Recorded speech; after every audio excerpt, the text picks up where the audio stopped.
মন। জীবনে যখনই কোনো বস্তু বা সুখ স্বাচ্ছন্দ্য অধিক মাত্রায় আপনার কাছে চলে আসে, তখন নিজেকে শ্রেষ্ঠ মনে করার একটা প্রবণতা দেখা যায়, যা হয় আত্মবিশ্বাসে পরিণত হয়, নয়তো অহংকারে। এবার আত্মবিশ্বাস আর অহংকারের মধ্যে অনেক বড় পার্থক্য রয়েছে। আমি এটা করতে পারি, আমি ওটাও করতে পারি, এ হলো আত্মবিশ্বাস। শুধুমাত্র আমি এটা করতে পারি, শুধুমাত্র আমি ওটাও করতে পারি, আমি হলাম সর্বশ্রেষ্ঠ, এটা হলো অহংকার। এবার এই অহংকার এর ধ্বনি অনেক দূর প্রবাহিত হয়, আর এর প্রহার সর্বপ্রথম আপনাকে বিপর্যস্ত করে। এবার এই অহংকার এর বিপরীত শব্দ হলো বিনয়, অর্থাৎ নিজের ঊর্ধ্বে উঠে অন্যের বিষয় ভাবনা চিন্তা করা, সংসারের বিষয়ে ভাবা। এই বিনয়ী হবার চেষ্টা করুন, একের থেকে অনেক হওয়ার চেষ্টা করুন এবং একসাথে থাকার চেষ্টা করুন। নিশ্চিত রূপেই আপনি বিকাশের কারণ হবেন। মত্ততা থেকে নিজেকে দূরে রাখুন, অহংকার থেকে নিজেকে দূরে রাখুন। এই মন প্রসন্ন হয়ে বলবে, রাধা রাধা। জীবনের প্রত্যেক মুহূর্ত আমাদের কিছু না কিছু শিক্ষা দেয়, নির্ভর করছে আমাদের দৃষ্টিভঙ্গির উপর। যেমন নদী হলো আমার অত্যন্ত প্রিয়, নদীতে ভ্রমণ করতে আমার খুব ভালো লাগে। কি বলেন? নদীতে সবসময় নতুন কিছু থাকে, ও পুরনো কিছুই নিয়ে বসে থাকে না, সব সময় প্রবাহমান, কখনো থামে না। ততক্ষণ থামে না যতক্ষণ না সাগরে গিয়ে সমাহিত হচ্ছে। ঠিক এইভাবেই আমাদেরও উচিত নিজের জীবন অতিবাহিত করা, নদীর মতো। প্রত্যেক মুহূর্ত নতুন, তাই সেইভাবেই জীবন যাপন করুন। পুরনো কিছুই একত্রিত করে রাখবেন না, বিগত স্মৃতির মাঝে নিজেকে হারিয়ে ফেলবেন না। এই যে বর্তমান, এই যে মুহূর্ত, সেটাই হলো সর্বশ্রেষ্ঠ। এর মাঝেই জীবন যাপন করুন, নদীর মতো প্রবাহমান হতে শিখুন। আপনি শিখে গেলে তাহলে মনে রাখবেন, আমার আপনার মাঝে বিচরণ করতে বড়ই ভালো লাগবে। যে ব্যক্তি আনন্দের সাথে জীবনের প্রত্যেকটা মুহূর্ত অতিবাহিত করে, কোনো চিন্তা ছাড়াই প্রবাহমান হয়, কখনোই থামে না, যতক্ষণ না মুক্তি লাভ করছেন, এমন ব্যক্তির মধ্যেই রাধাকৃষ্ণ বসবাস করেন। তাহলে আসুন আমার সাথে ভালোবেসে বলুন, রাধা রাধা। আপনি অবশ্যই কোনো গাছ দেখে থাকবেন যেখানে অনেক ফল রয়েছে। সেই গাছের ডালগুলি নিজে থেকেই নত হয়ে যায়। কেন? যাতে মানুষ, প্রাণী, এরা সকলে যাতে সেই ফল খুব সহজে গ্রহণ করতে পারেন। এটাই হলো প্রকৃতির শিক্ষা, এটাই হলো প্রকৃতির নিয়ম। মানুষেরও কিছুটা এরকমই হওয়া উচিত। যদি আপনি সাফল্যের চরম সীমায় পৌঁছে যান, অনেক বেশি ধন অর্জন করে ফেলেন, তখন মনে রাখবেন যে আপনি যেন অহংকারী না হয়ে পড়েন। বিনম্র থাকতে হবে, সেই ধনকে ব্যবহার করতে হবে উচিত কাজের জন্য। সেই ধনের দ্বারা সমাজের মঙ্গল করা উচিত, সকল মানুষকে সাহায্য করা উচিত যাদের ধনের অভাব আছে। যদি ধনী হওয়া সত্ত্বেও আপনি ধনের সদ্ব্যবহার এই সমাজের মঙ্গলের জন্য, তার ভালোর জন্য না করেন, যদি আপনি ধন দান না করেন, তাহলে এই ধন অহংকার রূপী বিষে পরিণত হয়ে আপনাকেই নাশ করবে। তাই ফলে ভরা গাছের মতো নত হয়ে থাকুন, বিনম্র হয়ে থাকুন, দান করুন, আর আমার সাথে ভালোবেসে বলুন, রাধা রাধা। মধু কারই না পছন্দ বলুন তো? অত্যন্ত সুস্বাদু হয় এই মধু, মিষ্টি খেতে হয় এবং তার শক্তিও প্রদান করে। এবং প্রত্যেকটি মিষ্টি পদার্থের মতোই এতেও খুব তাড়াতাড়ি পিঁপড়ে ধরে যায়। অন্যদিকে যদি নুনকে দেখি, তাহলে বছরের পর বছর রাখলেও এতে পিঁপড়ে ধরে না। এবার যদি কথা বলি বন্ধুত্বের, তাহলে বন্ধুত্ব নুনের মতো হওয়া উচিত, মধুর মতো নয়। যারা সামনে এলে শুধুমাত্র মধুর মধুর কথা বলবে, পরে এতে পিঁপড়ে ধরে যাবে। এটা নুনের মতো হওয়া উচিত। প্রকৃত বন্ধু হলো সে, যে সময় এলে পরে আপনার সামনে আপনার প্রকৃত সত্য তুলে ধরবে, তা সে যতই কঠিন হোক না কেন। আপনার দোষ, আপনার অপগুণ, আপনার খামতি আপনাকে বলতে পারবে, যাতে আপনি সেগুলো শুনে মেনে নিয়ে তারপর নিজেকে শুধরোতে পারেন। এটাই হলো প্রকৃত বন্ধুত্ব। কখনো নিজের জীবনের আশেপাশে মন দিয়ে দেখবেন, অনেক সময় এমন মানুষ থাকেন, অনেক বন্ধু থাকেন যাদের দেখে আমাদের মনে হয় যে এনারা খুব কঠোর, এনাদের কথা খুব কটু। কিন্তু বেশিরভাগ এমন মানুষের মনটা যদি বুঝতে পারেন তাহলে দেখবেন তাতে কোনো মালিন্য নেই, এনাদের মন অত্যন্ত পবিত্র হয়। যদি আপনার জীবনেও এমন কোনো ব্যক্তি থেকে থাকে, এমন বন্ধু থাকে, তাহলে তাদের আগলে রাখুন আর আমার সাথে ভালোবেসে বলুন, রাধা রাধা। এই সংসারের সব থেকে বড় সত্যি হলো জন্ম এবং মৃত্যু, কিন্তু আরো বড় একটা সত্য আছে, মিত্র এবং শত্রু, যা আমাদের সকলের জীবনে থাকে। মিত্র সে যে আমাদের সঙ্গ দেয় এবং সংসারের সব থেকে উঁচু শিখরে আমাদের নিয়ে যায়, এবং শত্রু সে যে যে কোনো মুহূর্তে যে কোনো শিখর থেকে আমাদের নিচে ফেলে দিতে পারে। এবার বিচিত্র ব্যাপার হলো এটাই যে আমরা নিজেরাই এদের সাথে নিয়ে চলি, নিজেরাই এদের পালন করি। তা কি করে? প্রথমে বুঝুন এই মিত্র এবং শত্রু কারা। আপনার নিজের মন, আর কেউ নয়। এই মনই হলো মিত্র যখন তাতে ভারসাম্য বজায় থাকে, তা নিয়ন্ত্রিত থাকে, তা পবিত্র হয়। কিন্তু যদি এই মন অনিয়ন্ত্রিত হয়ে পড়ে, যদি আপনাকে সে নিয়ন্ত্রণ করতে শুরু করে, তখন সেই আপনার সব থেকে বড় শত্রু হয়। সেই জন্য এই মনের ওপর নিয়ন্ত্রণ রাখতে শিখুন, এতে ভারসাম্য বজায় রাখতে শিখুন। তাহলে আপনি এমন এক বন্ধুকে পাবেন যে আপনাকে এই সংসারের শিখরে পৌঁছে দেবে। আসুন আমার সাথে ভালোবেসে বলুন, রাধা রাধা। মুক্তোর এই মালা দেখতে কত সুন্দর হয়, তাই না? যিনি ধারণ করেন তাকেও এটা শীতলতা প্রদান করে, আর যে ব্যক্তি দেখে তার চোখও এই দৃশ্য দেখে শান্তি উপলব্ধি করে। কিন্তু ভাবুন, যদি এমন কিছু হয় যে সুতো দ্বারা এই মুক্তোর মালা তৈরি হয়েছে সেটা কেউ ছিঁড়ে দেয়, তাহলে এই মুক্তোর মালা ছিঁড়ে যাবে আর সমস্ত মুক্তো মাটিতে পড়ে যাবে, ছড়িয়ে পড়বে। তখন কি আমরা এটা ভাববো যে এটা তো মাটিতে পড়ে থাকা বস্তু? কখনো কখনো বিবাদ হয়, মনোমালিন্য হয়, এগুলোও ছড়িয়ে যায়। আর সেই সময় এই মুক্তোর মতোই নত হয়ে আমাদের এই সম্পর্কগুলিকে হাতে তুলতে হবে, এদের জুড়তে হবে, এদের আগলে রাখতে হবে, কারণ এদের থেকে বহুমূল্য আর কিছুই নেই। আর যদি এই কাজটা আপনি শিখে নিতে পারেন, তাহলে আপনার জীবনের এই সম্পর্ক, এই বন্ধুত্ব সবসময় আপনাকে বল প্রদান করবে, আনন্দ প্রদান করবে। আর এই মন সুপ্রসন্ন হয়ে বলবে, রাধা রাধা। হয়তো আপনার মনে কখনো এই প্রশ্ন আসতে পারে যে ইমারত কেন নির্মাণ করা হয়, কেন উৎসব পালন করা হয়, কেন মানুষ নিজেদের জন্মদিন পালন করেন, কেন দোল, বিজয়া দশমী, রাখি, দীপাবলির মতো উৎসব পালন করা হয়। যদি এগুলো পালন না করা হয় তাতে কি যায় আসে?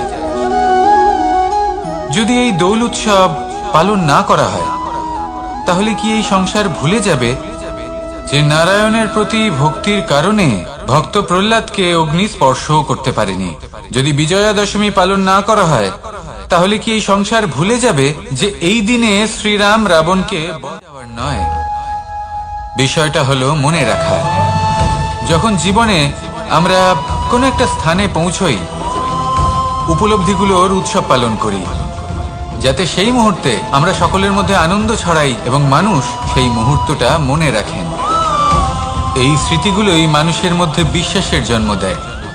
এই বিশ্বাস যে আগামী যেদিন আসছে তাতে আরো আনন্দের সম্ভাবনা রয়েছে। ভালোবাসার এই উৎসব, ভালোবাসার এই পার্বণ, এটা মানুষের মনে বিশ্বাসের জন্ম দেয় যে প্রত্যেক যুগে কেউ না কেউ এসেছে এবং পরবর্তীতেও আসবে।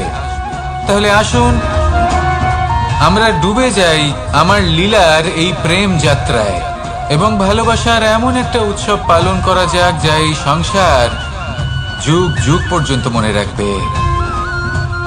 তাহলে আসুন আর আমার সাথে ভালোবেসে বলুন, রাধা রাধা। এটা বড় করেছি, প্রথমে বীজ বপন করেছি, তারপর সিঞ্চন করেছি, তারপর এর থেকে অঙ্কুর বেরিয়েছে, তারপর দিন প্রতিদিন আমি এতে জল দিয়েছি, আস্তে আস্তে ওর পাতা বেরিয়েছে, তারপর ও একটা গাছের আকার ধারণ করেছে। এইভাবেই যদি প্রতিদিন আমি ওর দেখাশোনা করি, তাহলে নিশ্চিত রূপে এর শিকড় আরো দৃঢ় হবে এবং একটা বিশাল গাছের আকার ধারণ করবে, যার থেকে কিছু ডাল জন্ম নেবে, আর তাতে আমি পাবো কিছু মিষ্টি সুস্বাদু আম ফল। এবার আম তো সকলের প্রিয়, সকলের পছন্দের ফল, সকলে খেতে চান। কিন্তু আম পাওয়ার জন্য আগে আপনাকে সেই গাছের যত্ন নিতে হবে।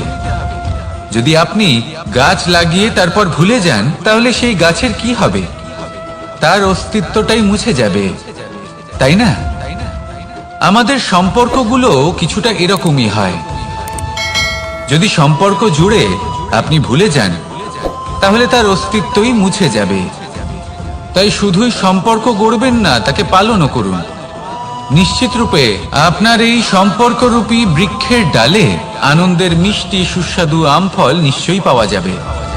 তাহলে প্রত্যেক দিন প্রত্যেক সম্পর্ক পালন করুন, তার থেকে আনন্দ লাভ করুন। এই মন ভালোবেসে বলবে, রাধা রাধা। কোনো এক বস্ত্রে যদি ছোট্ট একটা ছিদ্র উৎপন্ন হয়, আর যদি আমরা তার দিকে নজর না দিই, তাহলে সময়ের সাথে সমগ্র বস্ত্র ছিঁড়ে যায় আর কোনো কাজে আসে না। যদি কোনো একটা নৌকাতে ছোট্ট একটা ছিদ্র উৎপন্ন হয়, তাহলে সময়ের সাথে পুরো নৌকাই জলে ডুবে যায়। লক্ষ্যের দিকে অগ্রসর হওয়ার সময় একটা ছোট্ট ভুল আপনি যদি করে ফেলেন, তাহলে আপনাকে তার লক্ষ্যের থেকে দূরে করে দিতে পারে। এমনটা এই সম্পর্কের সাথেও হয়ে থাকে। কোনো একটা ছোট্ট কথা, একটা ছোট্ট মনোমালিন্য যদি সম্পর্কে আসে এবং সেটা না মেটানো হয়, তাহলে সেই সমগ্র সম্পর্কটা, অনেক বড় বড় সম্পর্ক ভেঙে যেতে পারে। যদি আপনার সম্পর্কে ছোট্ট একটা ছিদ্র উৎপন্ন হয়, তাহলে প্রেমের সূচ আর স্নেহের সুতো দ্বারা সেলাই করে ফেলুন, যাতে আপনার এই সম্পর্ক অটুট থাকে এবং প্রেম দ্বারা পরিপূর্ণ থাকে। আসুন আমার সাথে ভালোবেসে বলুন, রাধা রাধা। দু রকমের প্রাকৃতিক বেগ থাকে। প্রথম হলো বর্ষা। যখন এর বর্ষণ হয়, তখন মাটিকে শীতল করে নতুন ফসল ফলায়। আর দ্বিতীয় হয় পবন, যা আমাদের সর্বদা শ্বাসবায়ু প্রদান করে। অশান্ত এই মনকে শান্তি প্রদান করে, এই ক্লান্ত শরীরে স্ফূর্তি প্রদান করে। আমাদের জীবনে যত আবেগ আছে, তা হয় বর্ষার মতো হওয়া উচিত, নয় হওয়া উচিত পবনের মতো। ক্রোধ, মতভেদ, বিবাদ, এগুলো হওয়া উচিত বর্ষার মতো। অর্থাৎ কিছু সময় পরে যেন এরা নিজে থেকেই ছিন্ন ভিন্ন হয়ে চলে যায়। আর যদি পবনের মতো কোনো আবেগ থাকা উচিত, তা হলো প্রেম, যা সর্বদা শ্বাসবায়ু প্রদান করে, সবসময় সাথে থাকে। একে আমরা অনুভব করতে পারি না, কিন্তু এ আমাদের অনুভব করার জন্য প্রাণবায়ু প্রদান করে। আর যখন চক্রবাতের মতো সে ভয়ঙ্কর হয়ে ওঠে, তখন সমগ্র সংসার বদলে দেয়। এর সারমর্ম একটাই, শক্তি। মতভেদ, ক্রোধ, বিবাদের মধ্যে নেই। শক্তি যদি থাকে, তা আছে প্রেমের মধ্যে। তাই এই প্রেমকে মনের মধ্যে রাখুন আর আমার সাথে বলুন, রাধা রাধা। জীবনে দুই ধরনের আবেগ রয়েছে, যার কোনো মূল্য নেই। আমার কথার অর্থ এটা নয় যে এদের কোনো গুরুত্ব নেই। গুরুত্ব যথেষ্টই রয়েছে, শুধু এদের জন্য আপনাকে কোনো মূল্য দিতে হয় না। প্রথম আবেগ হলো আনন্দ, প্রসন্নতা। এটা আপনি যে কোনো জায়গায় খুঁজে পেতে পারেন, যদি আপনি খুঁজে পেতে। দুশ্চিন্তা, মানুষ বড়ই দুশ্চিন্তা করতে থাকে। আজ আমি এই কাজ করেছি, সেই বিষয়ে চিন্তা। আজ আমি এই কাজ করতে পারিনি, সেই বিষয়ে চিন্তা। কাল আমাকে এই কাজ করতে হবে, সেই নিয়ে চিন্তা। আমি কি সেই কাজটা করতে পারবো, সেই বিষয়ে দুশ্চিন্তা। চিন্তা সর্বত্র রয়েছে, যার জন্য মূল্য দিতে হয় না। যত চান আপনি একত্রিত করতে পারেন। একটা গুরুত্বপূর্ণ কথা মনে রাখবেন, প্রসন্নতা জীবনের একটা নতুন সূত্রপাত। সেখানে দুশ্চিন্তা হলো জীবনের চিতার সমান। এবার এই দুটি আবেগ হলো মূল্যহীন, দুটোই আপনার সামনে আছে। কোনটা চয়ন করবেন আপনি, দুশ্চিন্তা নাকি প্রসন্নতা? সিদ্ধান্ত আপনারই। আসুন আর আমার সাথে ভালোবেসে বলুন, রাধা রাধা। নন্দ বাবাও খেলার ছলে খুব বড় বড় শিক্ষা দিতেন। অনেকদিন আগেকার কথা, বাবা আমার জন্য একটা মানচিত্র নিয়ে এলেন। এটা ছিল জম্বুদ্বীপের মানচিত্র, ঠিক যেন একটা ধাঁধা, যা টুকরো টুকরো করে বিভিন্ন দিকে ছড়ানো, যেগুলোকে আমায় জুড়তে হতো। ব্যাস শুধু এটুকুই ছিল আমার কাজ। আমি বারবার প্রচেষ্টা করলাম, কিন্তু বারবার অসফলই রয়ে গেলাম। বাবা এটা দেখলেন এবং হাসলেন। বাবা বললেন, একটা কাজ করো, এই প্রত্যেকটি অংশকে উল্টে রাখো। আমিও উল্টে রাখলাম। তারপরে দেখলাম প্রত্যেক অংশে মানুষের শরীরের কোনো না কোনো অংশ চিহ্নিত। কোথাও হাত আছে, পা আছে, কোথাও মুখ আছে। বাবা বললেন যে এবার এটা জুড়তে চেষ্টা করো। আমিও জুড়ে দিলাম। মানুষের মানচিত্র পূর্ণ হলো। এবার বাবা বললেন, এটা উল্টে রাখো, মানচিত্র পূর্ণ আকার ধারণ করেছে। আমি বললাম, ঠিক আছে। আমি উল্টে রাখলাম, দেখলাম জম্বুদ্বীপের মানচিত্র পূর্ণ হয়েছে। বাবা বললেন, যদি দেশকে সফল করে তুলতে চাও, শক্তিশালী করতে চাও, স্থির বানাতে চাও, তাহলে সবার আগে দেশবাসীকে একত্রিত করতে শেখো। সকল সৈন্যগণ যখন একজোট হয়ে দাঁড়াবে, তখন দেশের শক্তি আরো বেড়ে যাবে। শুধু তাই নয়, বাবা বললেন, যদি ভালোবাসার সাথে জড়িয়ে পড়ো, তাহলে পরমাত্মাও তোমার সামনে এসে দেখা দেবেন। তাহলে এটাই করুন আর আমার সাথে ভালোবেসে বলুন, রাধা রাধা। মানুষের জীবনে তিনটি গুণ অত্যন্ত প্রয়োজনীয়: শ্রদ্ধা, বিনম্রতা, যোগ্যতা। যদি জ্ঞান লাভ করতে চান, তাহলে শ্রদ্ধার প্রয়োজন। যদি মান লাভ করতে চান, তাহলে স্বভাবে বিনম্র হওয়া প্রয়োজন। আর যদি মনোবাঞ্ছিত স্থান লাভ করতে চান, তাহলে যোগ্যতার প্রয়োজন। বিষয়টা সহজ। শ্রদ্ধা আপনাকে জ্ঞান দেবে, নম্রতা আপনাকে মান, আর যোগ্যতা উচিত স্থান দেবে। কিন্তু যদি আপনি এই তিনটি গুণ সম্মিলিত করেন, তাহলে এমন কিছু লাভ করবেন যা এই সব কিছুর থেকে অনেক ঊর্ধ্বে। সম্মান। আর এ হলো সেই সম্মান যা প্রত্যেক মানুষের নিজের জীবনে লাভ করতে চেষ্টা করা উচিত। কারণ এই হলো সেই সম্মান যার কারণে আপনি চলে যাওয়ার পরেও এই সংসার আপনাকে ভালোবাসবে আর মনে রাখবে। আসুন আমার সাথে ভালোবেসে বলুন, রাধা রাধা। আকাঙ্ক্ষা কখন লোভে পরিণত হয়ে যায় তা কেউ বলতে পারে না। এবার তার পরিণাম কি হতে পারে তাও আমরা কেউ জানি না। আজ আমি আপনাকে বলছি, কোনো ব্যক্তি সব থেকে বেশি ক্ষতির সম্মুখীন তখনই হয় যখন সে এটা মনে করে যে সে সব থেকে বেশি সুরক্ষিত স্থানে রয়েছে। সে ভাবে যে সে সেখানে সুরক্ষিত রয়েছে। সে তখন অসাবধান হয়ে পড়ে, আর তখনই তাকে জীবনের সব থেকে বড় ক্ষতির সম্মুখীন হতে হয়। নিঃস্ব হয়ে যাওয়ার পরিস্থিতি কোনো মানুষের জীবনে তখনই আসে যখন তার কাছে প্রচুর সম্পত্তি থাকে এবং সে তার থেকেও অনেক বেশি সম্পত্তি অর্জন করতে চায়। সেই অনেক বেশি সম্পত্তি অর্জন করার চেষ্টায় সে এমন কিছু করে বসে যার ফলে তাকে সমস্ত সম্পত্তি হারাতে হতে পারে। একজন রচনাকার নিজেই নিজের প্রতিভা একদম শেষ করে দিতে পারে যখন সে অনেকগুলো কাজ নিজের কাঁধে নিয়ে নেয়। একটা গুরুত্বপূর্ণ কথা সবসময় মনে রাখবেন, আজ আপনি যেখানেই থাকুন না কেন, যেমনই যে কোনো স্থানেই থাকুন না কেন, এর পেছনে আপনার আকাঙ্ক্ষার একটা বিশাল ভূমিকা রয়েছে। কিন্তু মনে রাখবেন, আপনাকে শিখতে হবে যে কখন আর কিভাবে নিজের উচ্চাকাঙ্ক্ষাগুলিকে লাগাম পরাতে হবে, কারণ এটা অত্যন্ত আবশ্যক। তাই আসুন আর আমার সাথে ভালোবেসে বলুন, রাধা রাধা। অনেক সময় আমরা জীবনে অনেক মানুষকে এমন বলতে শুনে থাকি যে আমি অসফল হয়েছি কারণ আমার সময় ভালো যাচ্ছিল না। আমি এই জিনিসটা লাভ করতে চাইছিলাম কিন্তু করতে পারলাম না কারণ আমার সময়টা ভালো যাচ্ছিল না। আমি আমার জীবনে ওই মহান কাজটা করতে চাইছিলাম কিন্তু করতে পারলাম না। কেন? কারণ আমার সময়টা ভালো যাচ্ছিল না। কিন্তু যে মুহূর্তে ভালো সময় আমার জীবনে আসবে, আমি সব কিছু প্রাপ্ত করব। এমন প্রায় প্রত্যেকেই বলেন। আসুন একটা কথা বোঝা যাক। একজন মালিকে দেখুন, সে প্রত্যেক দিন গাছের সেবা করে, তাকে জল দেয়, তার যত্ন আত্তি করে। কেন প্রত্যেক দিন সেই গাছ ফল দেয় না?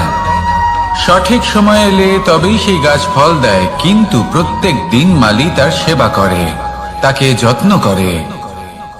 শুধুমাত্র তখন করে না যখন সেই গাছ ফল দিতে সক্ষম। আর যদি মালিক গাছের যত্ন প্রতিদিন না করে, তাহলে হয়তো সেই গাছ ফল দিতেই পারবে না। এটাই হলো আমাদের জন্য একটা শিক্ষা। যখন সময় আমাদের জন্য অপেক্ষা করে না, তখন আপনি সময়ের জন্য কেন অপেক্ষা করছেন? ভালো সময়ের জন্য অপেক্ষা করবেন না। ভালো এবং শুভ কর্ম দ্বারা ভালো সময়কে নিজের কাছে টেনে আনুন। নিরন্তর কর্ম করুন, পরিশ্রম করতে থাকুন। শুভ সময় আপনা থেকেই আপনার কাছে আসবে। আসুন আমার সাথে ভালোবেসে বলুন, রাধা রাধা। মানুষের এই সংসারে জীবনযাপন করার জন্য কিছু জিনিসের প্রয়োজন পড়ে। এমন কিছু আবেগ, এমন কিছু বস্তু আছে যেগুলো তার প্রয়োজন হয়। কিন্তু সব থেকে বেশি যে জিনিসটা তার প্রয়োজন হয় সেটা হলো সম্মানের। আমাদের ভালো লাগে যখন কেউ আমাদের সম্মান করে। আমরা কাউকে সম্মান করলে তারও সেটা ভালো লাগে। কিন্তু আপনি দেখবেন যে সংসারে বেশিরভাগ মানুষ দুটি মাপদণ্ডের ভিত্তিতে সম্মান করেন। হয় বয়স দেখে করেন বা উপার্জন দেখে, অর্থাৎ সেই ব্যক্তি কতটা উপার্জন করেন। এবার ভেবে দেখুন, এটা আবশ্যক নয় কারোর বয়স যদি বেশি হয় তার বুদ্ধিও ততটাই বেশি হবে। আবশ্যক এটাও নয় যে কোনো ব্যক্তি যদি অত্যন্ত ধনী হন বা তার মনও নির্মল হবে বা তিনি সৎকর্ম করবেন বা এমন কোনো কর্ম করবেন যাতে উনি সম্মান লাভ করতে পারেন। হতে পারে উনি ধনী কিন্তু দুশ্চরিত্র। সেই জন্য বয়স বা উপার্জন দেখে কোনো ব্যক্তিকে সম্মান করবেন না। কর্ম দেখুন। যদি গভীরভাবে ভেবে দেখেন তাহলে দেখবেন যদি কোনো মানুষ কোনো সৎকর্ম করেন তাহলে তার প্রতি হৃদয় থেকে সম্মান জাগ্রত হয়। এটাই হলো সেই সম্মান যা অর্জন করতে হবে। বয়স আজ আছে, কাল আরো বৃদ্ধি পাবে। উপার্জন আজ আছে, কাল সেটা কমে যেতেও পারে। কিন্তু যদি আপনি নিরন্তর শুভকর্ম করতে থাকেন তাহলে আপনি মৃত্যুর পরেও অমর হয়ে থাকবেন। আসুন আমার সাথে ভালোবেসে বলুন, রাধা রাধা। পাপ এবং পুণ্য, এই দুই হলো সংসারের এমন দুই বিন্দু যাকে কেন্দ্র করে এই সংসারের চক্র ঘুরতে থাকে। আমরা যদি কোনো কর্ম বিচার করি, হয় পুণ্য নয় পাপের দৃষ্টিভঙ্গি দিয়ে, এটা হয় পুণ্য না হলে পাপ। কিন্তু এই পাপ এবং পুণ্য এই দুই নির্ভর করে প্রত্যেক মানুষের ওপর, তার চিন্তাধারা, তার পরিস্থিতির ওপর। ধরুন এমন একজন মানুষ যিনি অনেক দিন ধরে বনে পথ হারিয়েছেন, অনেক দিন হয়তো উনি কোনো খাবার খাননি। এবার এমন পরিস্থিতি চলে এসছে যে এবার যদি উনি খাবার না খান তাহলে হয়তো জীবিতই থাকবেন না। আর এমন অবস্থায় ওনার সামনে যদি কোনো প্রাণী আসে তাহলে তাকে শিকার করা, এটা কিন্তু তার কাছে পাপ নয়। এটা তো জীবিত থাকার একমাত্র উপায়। এটা তার কাছে পুণ্য সম। আর যদি আমি এমন একজন ব্যক্তির কথা বলি যিনি সরল, যিনি একটি সুখী, শান্ত, সুরক্ষিত জীবনযাপন করছেন, তার কাছে কিন্তু এটা পাপ। এইরকমই এই সংসারে ভিন্ন ভিন্ন পরিভাষা আছে পাপ এবং পুণ্যের। তার মধ্যে যদি আমি আপনাকে একটি সরল পরিভাষা দিই, সেটা হলো জীবনে যখনই কোনো কর্ম করবেন সেটা নিয়ে একটু ভেবে দেখুন যে এই যে কাজটা আমি করছি তার ফলে এই যে অন্য মানুষেরা আছেন এই সংসারে, তারা কি দুঃখ পাবেন? যদি তারা দুঃখ পান তাহলে সেটা পাপ। যদি আপনি এমন কোনো কর্ম করেন যার ফলে অন্যরা প্রসন্নতা লাভ করেন, তাদের মুখে হাসি ফুটে ওঠে, যদি তারা প্রেরিত হন, জীবনে সামনে এগোতে পারেন, তাদের বিকাশ হয়, তাহলে এটা হলো পুণ্য। তাই জীবনে সবসময় পুণ্য করতে থাকুন আর আমার সাথে ভালোবেসে বলুন, রাধা রাধা। বনস্পতি ফলনের জন্য আমাদের কিসের প্রয়োজন পড়ে? একটু ধরিত্রীর, একটু পরিশ্রমের আর একটা বীজের। এবার যদি মানুষের কথা বলি তাহলে এখানে ধরিত্রী হলো মানুষের এই জীবন, যেখানে মানুষ নিজের ইচ্ছের ফল ফুল ফলন করতে চায়। পরিশ্রম হলো আমাদের কর্ম, আর বীজ হলো আমাদের নির্বাচন। আমাদের বেছে নিতে হবে যে আমরা কি বপন করব, আম নাকি ফণি মনসা। এর মধ্যে আমরা কি পেতে চাই? রসালো ফলের ফলন চাই নাকি কাঁটার ফলন চাই, তা আমাদের উপর নির্ভরশীল। কিন্তু একটা কথা ঠিক, লক্ষ্য যেমনই হোক না কেন, জীবন যেমনই হোক না কেন, যদি আপনি লক্ষ্যের দিকে এগোতে থাকেন তাহলে কর্মের সাথে খামখেয়ালি আচরণ করতে পারবেন না। যদি আপনি এমন করেন তাহলে এটা আপনাকে একটা অনুচিত লক্ষ্যে পৌঁছে দেবে, সেটা কিন্তু নিশ্চিত। সবসময় এটা মনে রাখবেন, কর্মের সাথে খামখেয়ালি হবেন অর্থাৎ কর্মফলও আপনার সাথে খামখেয়ালি হবে। তাহলে নিষ্ঠার সাথে কর্ম করতে থাকুন আর নিজের লক্ষ্যকে প্রাপ্ত করুন। আর আমার সাথে ভালোবেসে বলুন, রাধা রাধা। অগ্নি চতুর্থ তত্ত্ব, সব থেকে বেশি গুরুত্বপূর্ণ কিন্তু তার থেকেও বেশি ভয়াবহ। কখনো অগ্নিকে নিয়ন্ত্রিত রূপে উনুনে জ্বলতে দেখেছেন? এই অগ্নি আমাদের খাবার বানাতে সাহায্য করে, যা আমাদের শক্তি প্রদান করে। কিন্তু এই অগ্নি যখন বিচলিত হয়ে, অনিয়ন্ত্রিত হয়ে কোন বনের আগুন হয়ে ওঠে, তখন মহা বিনাশ ঘটে যায়। আপনারই অন্তরের ঊর্জা হলো এই অগ্নি। এটা আপনার শক্তিও, আপনার ক্রোধ। একে ব্যবহার কিভাবে করবেন তা আপনারই হাতে। যদি কোনো ব্যক্তি নিজের অন্তরের এই ঊর্জাকে ব্যবহার করেন শক্তির রূপে, তাহলে সে বিকাশ ঘটাতে পারে, নির্মাণ ঘটাতে পারে। কিন্তু যদি কোনো ব্যক্তি তার অন্তরের ঊর্জাকে বিধ্বংসী অস্ত্র বানিয়ে ফেলেন, তাহলে নিশ্চিত রূপে মহা বিনাশ ঘটতে পারে, যাতে বিনাশ তারও অবশ্যই হবে। অনেক বছর পূর্বে এমনই এক আগুনের দ্বারা এই সুন্দর পৃথিবীর নির্মাণ হয়েছিল।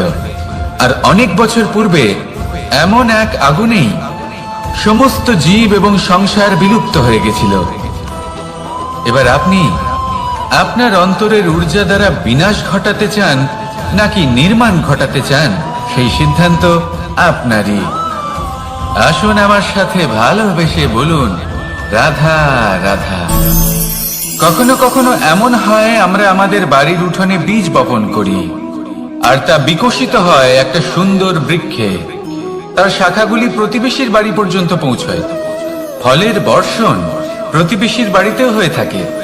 আর আমরা ভাবি গাছ আমরা উৎপন্ন করব আর ফল খাবেন আপনারা। এই কেমন কথা হলো? আপনাকে এই কথা বুঝতে হবে যে এসব হলো ভৌতিক বস্তু, সাংসারিক বস্তু। কখনো নিজের বাড়ির বাগানে ভালোবাসার গাছ বপন করে দেখুন, তার শাখাও প্রতিবেশীর বাড়ি পর্যন্ত পৌঁছবে, ফলের বর্ষণ সেখানেও হবে। কিন্তু সেই ফল চাইতে আপনাকে যেতে হবে না, সেই ফল দ্বিগুণ মাত্রায় আবার আপনার কাছেই ফিরে আসবে।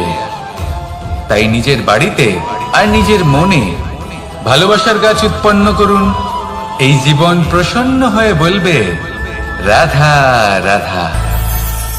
অ দিয়ে অন্ত, আ দিয়ে আরম্ভ, এই দুইয়েরই রাশি সমান।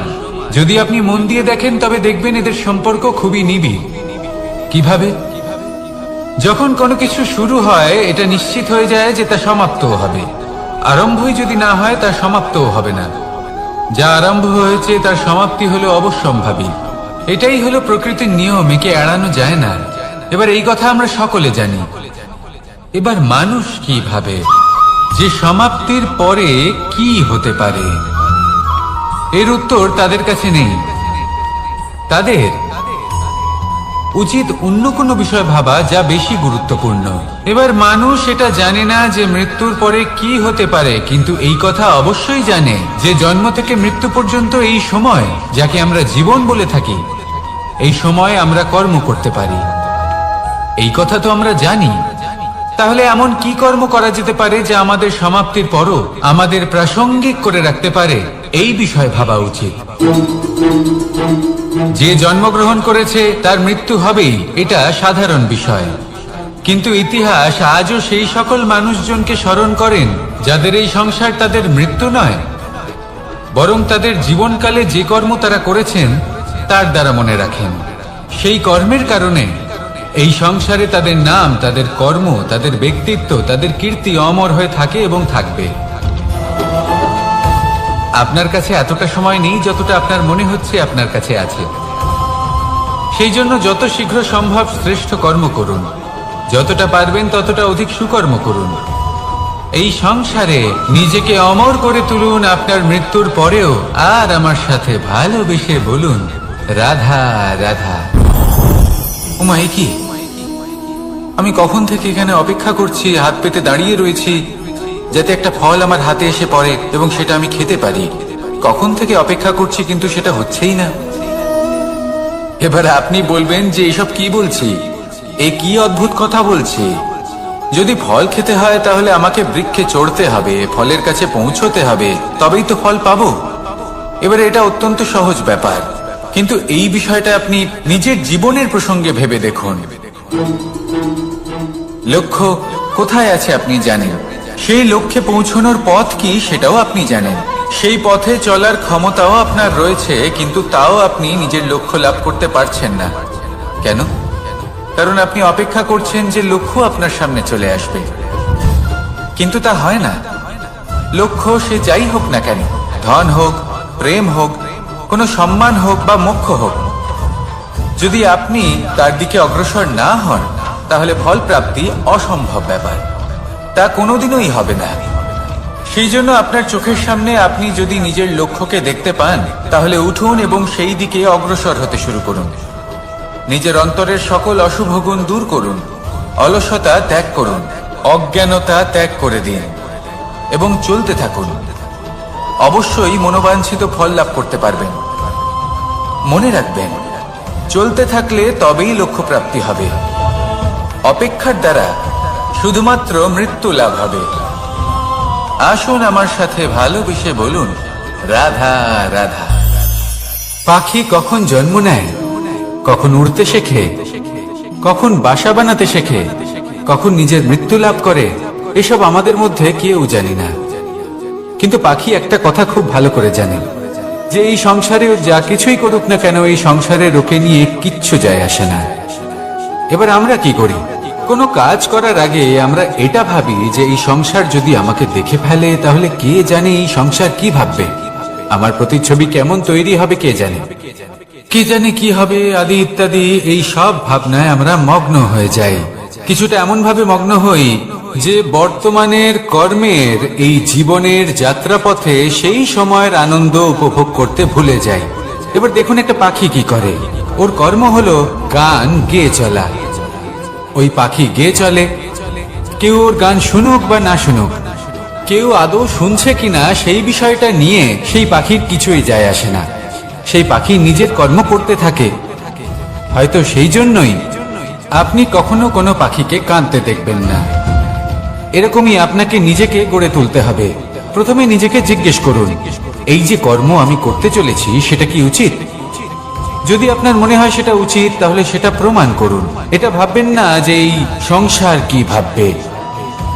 আসুন আর আমার সাথে ভালোবেসে বলুন রাধা। বনের মধ্যে যদি আপনি কোনো বিষাক্ত সাপ দেখেন তাহলে কি করবেন? আপনি তখনই তার থেকে দূরে পালাতে চেষ্টা করবেন। আর এটা কেন করবেন? নিজের রক্ষার্থে। এই কথা আমি নয় মেনে নিলাম, কিন্তু নিজের জীবনে এটা করেন না কেন? আপনি যেখানেই যান, যে স্থানেই যান না কেন, প্রত্যেক সময়ে প্রত্যেক মুহূর্তে এমন বিষাক্ত সাপ আপনি অবশ্যই খুঁজে পাবেন। আর সেই সাপ নয় যাদের আপনি বনে খুঁজে পাবেন, এরা হলো সেই সাপ যা আপনাকে পাপ করতে বাধ্য করবে। আপনার অন্তরের বাসনা, ক্রোধ, অহংকার, লোভ, ঈর্ষা এদের বৃদ্ধি ঘটাবে। দেখুন, বনের এই সাপ আপনাকে একবার ছেড়ে দিতেও পারে, ছোবল নাও মারতে পারে, কিন্তু এই যে পাপরূপী সাপ আছে তা অবশ্যই ছোবল মারবে। কর্ম যদি করেন তাহলে অবশ্যই ফল পাবেন। সেই জন্য যখনই কোথাও যাবেন যদি এমন কাউকে দেখেন, যদি এমন কিছু দেখেন যে আপনাকে পাপ করতে বাধ্য করছে, তাহলে সেই মুহূর্তে সেখান থেকে পালিয়ে যান। যেমন বনের সাপ দেখে আপনি পালাতে থাকেন। সৎকর্মের রক্ষা অত্যন্ত আবশ্যক। আসুন আর আমার সাথে ভালোবেসে বলুন, রাধা রাধা। যদি কোনো সিংহ বানরের মতো গাছে চড়তে চেষ্টা করে তাহলে কি হবে? একটা মাছ যদি মাটিতে হাঁটতে চেষ্টা করে তাহলে কি হবে? তারা বিফলই হবে। কিন্তু এরকম কেন হয়? তার কারণ হলো প্রকৃতির রচনা কিছুটা এরকম। এখানে প্রত্যেকটি ব্যক্তিকে, প্রত্যেকটি প্রাণীকে আলাদা আলাদা গুণের অধিকারী করা হয়েছে এবং সকলকে একটা সীমাও প্রদান করা হয়েছে। এবার এই যে বৃক্ষ, পশু, পাখি, এদের মধ্যে সেই ক্ষমতাই নেই যে এরা নিজেদের যাচাই করতে পারবে, নিজেদের সীমাগুলো বুঝতে পারবে, নিজেদের সদ্গুণগুলো চিনতে পারবে। এরা সেটা করতে পারবে না। কিন্তু মানুষ তো আলাদা। মানুষের কাছে সেই বিশেষ শক্তি আছে যে তারা পূর্ণরূপে নিজেদের যাচাই করতে পারবে, নিজেকে পূর্ণরূপে বুঝতে পারবে, নিজের দোষ, নিজের অপগুণ, নিজের সদ্গুণ, নিজেদের সীমাগুলো তারা বুঝতে পারবে। আর এটা অত্যন্ত গুরুত্বপূর্ণ। কথায় আছে যে যদি সাফল্য লাভ করতে হয় তাহলে নিজেকে যাচাই করে নিতে হবে। তাই নিজেকে যাচাই করুন, নিজের সাথে পরিচিত হয়ে যান এবং জীবনে কর্ম করতে থাকুন। সাফল্যের শিখরে অবশ্যই পৌঁছে যাবেন। আর ওখানে যদি যান তাহলে এই মন প্রসন্ন হয়ে অবশ্যই বলবে, রাধা রাধা। অন্ধকারাচ্ছন্ন রাত্রি যদি এসে থাকে তাহলে আলোকিত প্রকাশ নিয়ে সূর্যও অবশ্যই আসে। রোগ যদি এসে থাকে তাহলে তার ওষুধও অবশ্যই আসে। সমস্যা যদি আসে তাহলে সেই সমস্যার সমাধানও নিজে থেকেই আমাদের কাছে চলেই আসে। এই সংসার, এই জীবনের শুধুমাত্র একটাই নিয়ম আছে, আর তা হলো এটাই, এই সংসার হলো একটা চক্রের মতো। এতে শাশ্বত বলে কিছু নেই, নিত্য বলে কিছু নেই। আর যা কিছুই রয়েছে সব বদলাতে চলেছে। যদি আপনার জীবনে দুঃখ থাকে, সমস্যা থাকে, যদি আপনি বিপদ দ্বারা আচ্ছন্ন, তাহলে মনে রাখবেন সবকিছু বদলে যেতে চলেছে। দুঃখের সময় কাঁদবেন না, মনকে আরো দুঃখী করে তুলবেন না, কারণ এখানে যা কিছুই এসেছে তা যাওয়ার জন্যই এসেছে। তাহলে এত চিন্তা কিসের? আনন্দ সহকারে জীবন যাপন করুন আর আমার সাথে ভালোবেসে বলুন, রাধা রাধা। রাত্রিবেলায় যখন আলোকিত জোনাকিদের দেখেন তখন মন প্রসন্ন হয়ে ওঠে। এদের দেখতে খুবই সুন্দর লাগে। আর এমন ঠিক কেন হয়? প্রথম হলো এটাই যে রাতের বেলায় চতুর্দিক অন্ধকারাচ্ছন্ন থাকে। এমত অবস্থায় যদি আমরা কোথাও একটু প্রকাশ দেখি তাহলে সেটাই আশার কিরণের ন্যায় মনে হয়। সেই প্রকাশই আমাদের মন প্রসন্ন করে তোলে। আর সেই জন্য যে সকল মানুষ রাতের বেলায় কোনো জোনাকি দেখতে পান তারা প্রসন্ন হয়ে যান। এবার কখনো কখনো জীবনে আমাদের মনে হয় যে চতুর্দিকে শুধুমাত্র অন্ধকারই হয়ে আছে। প্রত্যেকেরই তা কখনো মনে হয়। আর তখনই আমাদের নিরাশ হলে চলবে না, আমাদের দুঃখী হলে চলবে না। সেই সময় আমাদের খুঁজতে হবে নিজেদের আশেপাশে, চতুর্দিকে, আর কোথাও না কোথাও আমরা প্রকাশ অবশ্যই দেখতে পাবো। আশার একটা কিরণ অবশ্যই দেখতে পাবো। কেউ এমন একটা কর্ম করেন যেটা দেখে আমরা প্রেরিত হয়ে যাই। আর এমন কোন কর্ম যদি আপনারা করেন তাহলে সেই কর্ম আপনার মনকে প্রসন্ন ভাব, আনন্দ এবং ভালোবাসা দ্বারা ভরিয়ে তুলবে। আপনার অন্তরে সেই অন্ধকারের অন্ত করবে, দুঃখেরও অন্ত করবে। আর এই মন প্রসন্ন ভাব নিয়ে বলবে, রাধা রাধা। মনুষ্য জীবনের সব থেকে বেশি গুরুত্বপূর্ণ বিষয় হলো মনের একাগ্রতা। এই সংসারের যে কটি মহান কার্য সম্পাদন হয়েছে তা হলো মনের এই একাগ্রতার একমাত্র ফল। আপনি অবশ্যই দেখে থাকবেন অনেক ছোট বড় নদী যা বয়ে চলে তাদের সামনে একটা বাঁধ নির্মাণ করা হয় সেই সব নদীর জল সঞ্চয় করতে। বাঁধ হয়ে গেলে প্রয়োজন মতো বা মনের ইচ্ছে মতো তাকে ব্যবহার করা সম্ভব। এবার এটাই আমাদের মনের সাথেও সম্ভব। আমাদের মনের একাগ্রতা আজকের দিনে দাঁড়িয়ে বিভিন্ন ধরনের বিকার, ক্রীড়া এবং ভোগের মধ্যে ভাগ হয়ে গেছে। একে একত্রিত করতে হবে, একটা বাঁধ নির্মাণ করতে হবে, কর্মের বাঁধ। আপনাকে শুধু এটাই করতে হবে, যেটা উচিত কর্ম সেটাই করুন, যেটা অনুচিত কর্ম সেটা করা থেকে নিজেকে বিরত রাখুন। ব্যাস, এই কাজটাই আপনি করতে থাকুন, করতে থাকুন। মনের মধ্যে একাগ্রতার বাঁধ নির্মাণ করুন। আর একবার যদি তা নির্মাণ হয়ে যায় তাহলে যখন চাইবেন, যেখানে চাইবেন, যতটা চাইবেন একাগ্রতা প্রয়োগ করতে পারবেন। আর একবার যদি আপনি এটা শিখে যান তাহলে এই সংসারকে বদলে ফেলার মতো কাজ আপনি করতে পারবেন, সমাজকে শুধরাবার মতো কাজ করতে পারবেন। তাহলে এই মনকে একাগ্র করুন আর আমার সাথে ভালোবেসে বলুন, রাধা রাধা।